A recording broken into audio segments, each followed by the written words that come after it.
వస్తాను ఒకసారి శేష్ గారు. మీ దగ్గరకు వస్తాను నేను ఒకసారి.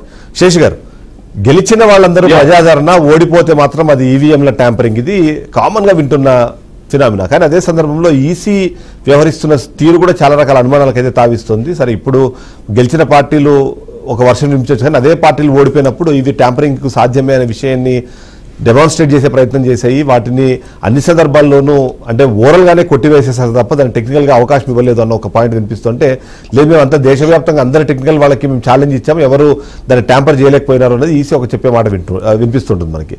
సో ఫైనల్ ఎలా చూడాలంటారు దీన్ని? అందరికీ నమస్కారం. ప్రజాస్వామ్యంలో ప్రభుత్వాలు ప్రజల చేత ఎన్నుకోబడతాయి అంటారు కదా, బట్ ఇప్పుడు ఆరోపణలన్నీ కూడా ప్రజల చేత కాదు, ఎలక్ట్రానిక్ ఓటింగ్ మిషన్ల చేత ఎన్నుకోబడుతున్నాయి అనేటటువంటి ఆరోపణలు వస్తున్నటువంటి నేపథ్యంలో ఇప్పుడు మనం ఈ చర్చ చేపట్టిన సందర్భం. అయితే ఎలక్ట్రానిక్ ఓటింగ్ మిషన్స్ వచ్చినప్పుడు ఇప్పుడు సార్ చెప్పినట్లుగా ఆరోపణలు వచ్చాయి. ఒక బటన్ మీద ఒక పార్టీకి నొక్కితే ఇంకొక పార్టీకి ఓటు పడుతుంది అనేటటువంటి ఒక ప్రధానమైనటువంటి ఆరోపణ వచ్చింది. ఆ ఆరోపణలు బేస్ చేసుకునే వీళ్ళు ఒక ఉద్యమం చేస్తే ఒక కోర్టులో కేసులు వేశారు, సుప్రీంకోర్టులో కేసులు వేస్తే ఆ కేసులో వచ్చినటువంటి తీర్పు ఫలితంగా, లేకపోతే ఎలక్షన్ కమిషన్ ఆఫ్ ఇండియాకి భారత ప్రభుత్వానికి ఇచ్చినటువంటి డైరెక్షన్ల మేరకు వివిప్యాట్స్ వచ్చాయి. వివిప్యాట్ ఏంటి అని అంటే మన ఆరోపణలకి అది సాక్ష్యంగా నిలబడుతుంది.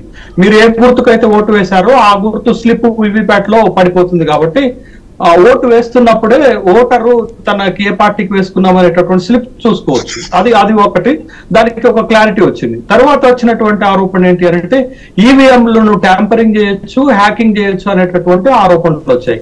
దాని తర్వాత ఇప్పుడు కొత్తగా వచ్చినటువంటి ఆరోపణ ఏంటి అని అంటే పోలైనటువంటి ఓట్ల కంటే కూడా లెక్కించినటువంటి ఓట్లు 12.5% అదనంగా వచ్చాయి అనేది ఒక ప్రధానమైనటువంటి ఆరోపణని సందీప్ దీక్షిత్ మాజీ ఎంపీ కాంగ్రెస్ పార్టీ లీడరు తీసుకుని వచ్చినటువంటి సందర్భం ఉంది.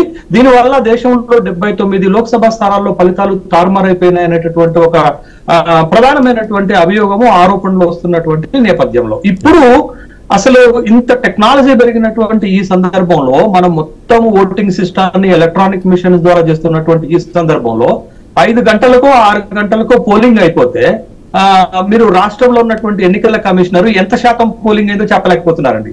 తెల్లారి చెప్తే అదే ఎలక్షన్ కమిషన్ రకరకాలైనటువంటి ఓటింగ్ శాతాన్ని ఇస్తుంది. మొన్న మన ఆంధ్రప్రదేశ్ లో కూడా చూసాం, ఒకసారి 81% అని, ఒకసారి 83% అని, ఒకసారి 79% అని, చాలా గందరగోళం ఓటింగ్ పర్సెంటేజ్ చెప్పడంలో వాళ్ళు తికమక పడుతున్నారు. కాబట్టి ఈ పోలైన ఓట్ల కంటే కూడా లెక్కించినటువంటి ఓట్లు 12.5% ఉన్నాయనే దానికి ఆ అనుమానానికి వాళ్ళు చేస్తున్నటువంటి ఆరోపణలకు దీనికి బలం చేకూరుస్తుంది అనేటటువంటి విషయాన్ని ఇక్కడ మనం గమనించాల్సింది. ఇక ప్రధానంగా ఏంటి అని అంటే రాజకీయ పార్టీలు ఎట్లా తయారైనాయి అంటే గెలిస్తేనేమో ప్రజలతో గెలిచినట్టు, ఓడిపోతేనేమో ఈవీఎంలు ట్యాంపరింగ్ చేసే అనేటటువంటి ఆరోపణలు అన్ని పార్టీలు చేస్తున్నాయి. ఒకసారి గెలిచిన పార్టీ, ఒకసారి ఓడిపోయినటువంటి పార్టీ అదే రకమైనటువంటి వైఖరితోటి ఆరోపణలు చేస్తున్నటువంటి సందర్భాన్ని మనం చూసాం. కాకపోతే దీంట్లో ఏంటి నిజాలనేది నిగ్గుదేల్చాల్సినటువంటి బాధ్యత ఎవరిది? వ్యవస్థలదే కదా. ఆ వ్యవస్థ ఏంటది? ఎలక్షన్ కమిషన్ ఆఫ్ ఇండియాదే కదా. ఒక ఆరోపణ వచ్చినప్పుడు ఆ ఆరోపణ వాస్తవం కాదు, ఇవి వాస్తవాలు అని చెప్పాల్సినటువంటి బాధ్యత ఆ వ్యవస్థపై ఉంటుంది. ఇప్పుడు ఆంధ్రప్రదేశ్ లో జరుగుతున్నటువంటి ఒక ప్రాక్టీస్, ఒక ప్రయోగం అనుకోండి, ప్రాక్టీస్ అనుకోండి, ఏంటి అని అంటే ఒంగోలు శాసనసభకు పోటీ చేసినటువంటి అభ్యర్థి కాంగ్రెస్ పార్టీ, వైఎస్ఆర్ కాంగ్రెస్ పార్టీ నుంచి పోటీ చేసి ఓడిపోయినటువంటి Balineni Srinivasa Reddy election commission of ఇండియాకి ఒక పేమెంట్ చేశాడు. ఉన్నటువంటి సుప్రీంకోర్టు ఇచ్చినటువంటి తీర్పు ఏంటంటే 1, 2, 3 స్థానాల్లో ఉన్నటువంటి అభ్యర్థులు అంటే ఓడిపోయినటువంటి అభ్యర్థులు వాళ్ళకి ఈవీఎంల పైన అనుమానం గనక ఉంటే వాళ్ళ అనుమానాన్ని నివృత్తి చేయాల్సినటువంటి బాధ్యత ఎలక్షన్ కమిషన్ ఆఫ్ ఇండియాకు ఉంటుంది. అది రీవెరిఫికేషన్ అండ్ రీకౌంటింగ్ ద్వారా చేయొచ్చు అనేటటువంటి సుప్రీంకోర్టు ఉన్నటువంటి తీర్పు. ఆ తీర్పు ప్రకారమే Balineni Srinivasa Reddy election commission of ఇండియాకు ఒక అప్లికేషన్ పెట్టుకున్నారు. అప్లికేషన్ పెట్టుకున్నటువంటి సందర్భంలో సరే మేము చేస్తాము అనేటటువంటి హామీని వాళ్ళు ఇచ్చారు. అక్కడ మార్జిన్ ఆఫ్ డిఫరెన్స్ ఒక 30,000 తేడా ఉంది. గెలిచినటువంటి దామచర్ల ఆంజనేయులకి ఓడిపోయినటువంటి బాలినేని శ్రీనివాసరెడ్డికి ఒక 30,000 ఓట్ల మార్జిన్ తేడా ఉన్నటువంటి సందర్భం ఉంది. బట్ ఇంత తేడా రాదు అనేది ఓడిపోయినటువంటి అభ్యర్థి యొక్క ఒక సందేహం. అయితే ఇప్పుడు ఈ ప్రొసీజర్ అంతా అయిన తర్వాత మనకు అనుమానం ఎక్కడ వస్తుంది? ఎలక్షన్ కమిషన్ ఆఫ్ ఇండియా స్వయంగా బాలినేని శ్రీనివాసరెడ్డికి ఫోన్ చేసి మీ కంప్లైంట్ వల్ల పెద్దగా ఏం ఒరిగేది ఉండదండి, మీ డబ్బులు మేము మీకు తిరిగిస్తాము, మీరు కంప్లైంట్ ని వాపస్ తీసుకోండి అని చెప్పారు. అంటే ఒక వ్యవస్థ ఆ వ్యవస్థపై నమ్మకం కలిగించాల్సినటువంటి వ్యవస్థే అనుమానాలకు తావిస్తుంది. ఇది ఒక అంశం. రెండోది ఏంటి అని అంటే, ఇవాళ ఒంగోలు నియోజకవర్గంలో ఎలక్షన్ కమిషన్ ఆఫ్ ఇండియా ఏం చేస్తుంది, అడిగింది ఏంటది, చేస్తున్నది ఏంటది. బాలినేని శ్రీనివాస్ రెడ్డి అడిగింది ఏంటి అంటే రీవెరిఫికేషన్ అండ్ రీకౌంటింగ్ అడిగితే వాళ్ళు చేస్తున్నటువంటి ప్రాక్టీస్ ఏంటి అంటే మార్క్ పోలింగ్. మార్క్ పోలింగ్ అంటే ఈవీఎం సరిగా పనిచేస్తుందా లేదా అనేటటువంటిది చెప్తే తప్ప ఓడిపోయినటువంటి అభ్యర్థి సందేహాలను తీర్చరు. వెంటనే మీకు ఆంధ్రప్రదేశ్ హైకోర్టుకు వెళ్ళి రిట్ పిటిషన్ వేయడం జరిగింది. ఆ రిట్ పిటిషన్ లో ఇప్పుడు ఆ మార్క్ పోలింగ్ ని ఆపమని చెప్పారు. బహుశా రేపో ఎల్లుండో తీర్పు వచ్చేటటువంటి ఒక వ్యవస్థ తన పైన ఆరోపణ వస్తే ఆ ఆరోపణలో ఉన్నటువంటి నిజానిజాలను నిగ్గు తేల్చాల్సినటువంటి బాధ్యత ఉంది. బట్ ఈ కేసులో కూడా మీకు సందీప్ దీక్షిత్ చేస్తున్నది ఏంటంటే ఒక్క ఆంధ్రప్రదేశ్ లోనే 49 లక్షల ఓట్ల డిఫరెన్స్ వచ్చింది అనేది. దీంట్లో మనం గమనించాల్సిన ఒక విచిత్రమైనటువంటి అంశం ఏంటంటే తెలంగాణలో 39% ఓట్లు వచ్చినటువంటి పార్టీ అధికారంలోకి వచ్చింది. ఆంధ్రప్రదేశ్ లో 40% దారుణమైనటువంటి ఓటమి వచ్చింది.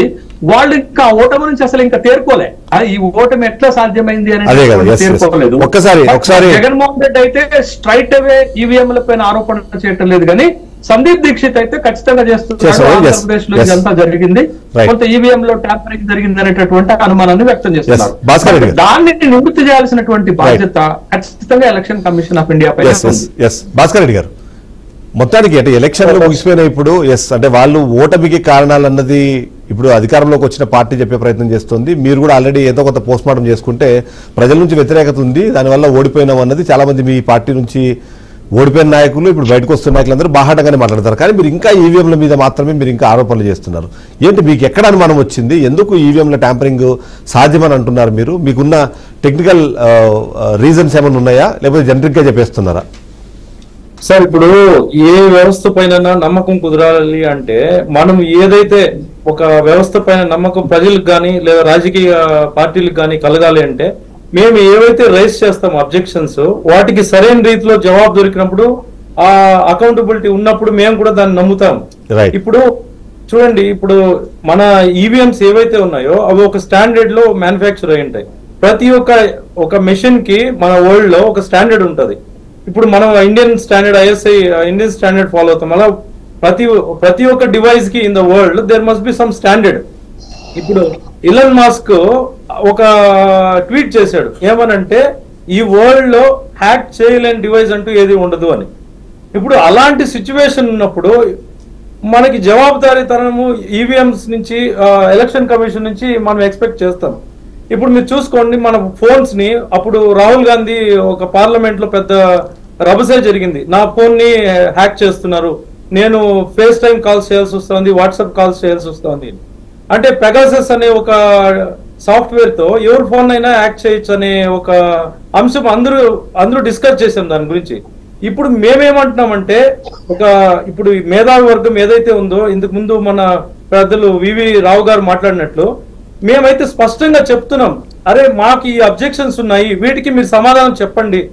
మీరు అవి సమాధానం చెప్పకుండా మీరు తప్పుదోవ పట్టించే విధంగా చేస్తున్నప్పుడు ఖచ్చితంగా ప్రజల్లో ఒక అనుమానం అనేది రేకెత్తడం సహజం.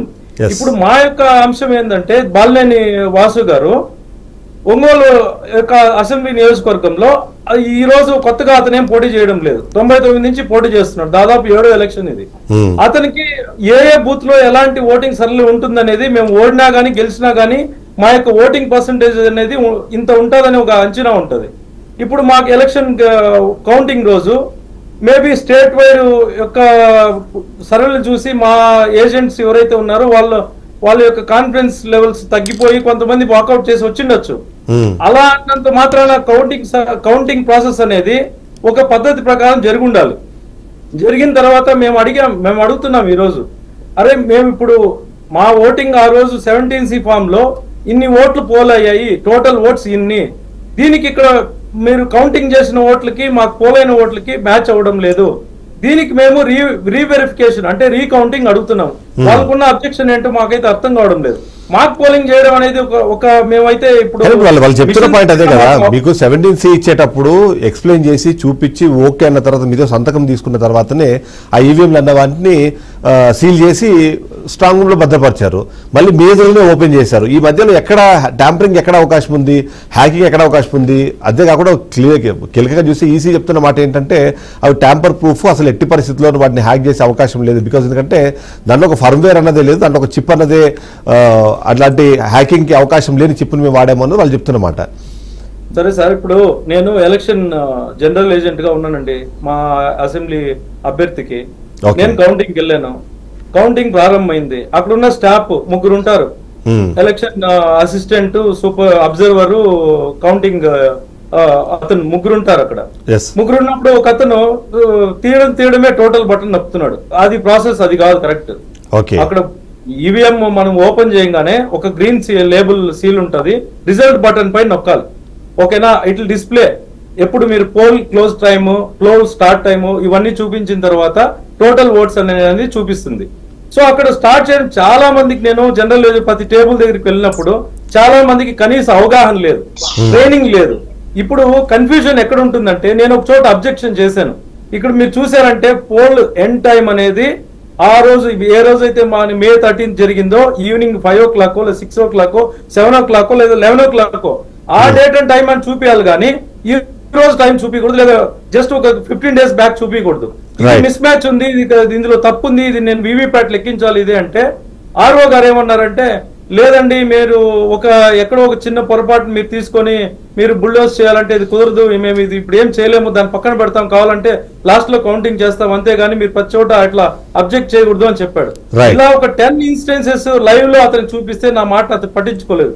సో మేము ఎలక్షన్ కౌంటింగ్ లో మేము ఓడిపోతూ ఉండొచ్చు, బట్ ఎలక్షన్ కౌంటింగ్ చేసే ప్రాసెస్ గానీ 17C ఫామ్ ఇచ్చే ఒక ప్రాసెస్ గానీ సరిగా ఫాలో అవ్వలేదు.